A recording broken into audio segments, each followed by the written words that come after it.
Trečioji publicisto ir rašytojo Algimanto Čekuolio knyga Šešios progos numirti ne tik naujas žanras Lietuvoje. Joje garsus žurnalistas pirmą kartą prabyla ir apie save, apie įvykius, kurie suformavo Algimantą Čekuolį. Ši knyga nėra ankstesniųjų autoriaus knygų pakartojimas, nei jų tęsinys. Gan sunku pasakyti, nes tai žanras nelabai įprastas Lietuvoje. Ir kas be ko ir pasaulyje. Tai yra enciklopedinė publicistika.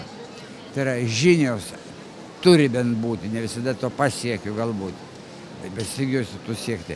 Enciklopediškai plačios ir gilios, o publicistika, kad visgi ne šiaip abstrakčiai, o lietuvių požiūrio tašku. O kas mums Lietuvai iš to? Tai yra pagrindinis knygos audinys. Bet paskutinis, man rodos, penktadalis, 6 novelės, 6 progos numirti. Tai štai kas yra.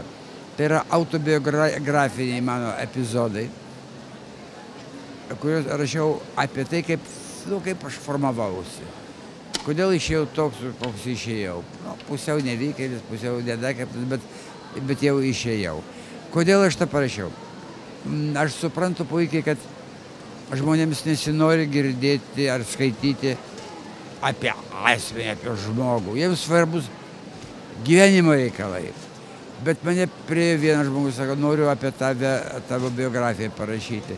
Kita moteriškė labai simpatiška, noriu biografiją tavo parašyti. Trečia, pagalvojau, kai manęs nebus, tai jie kaip vanagai supuls ir prirašys tų biografijų būta nebūta. Ir kaip aš paskui iš tenai pataisysiu.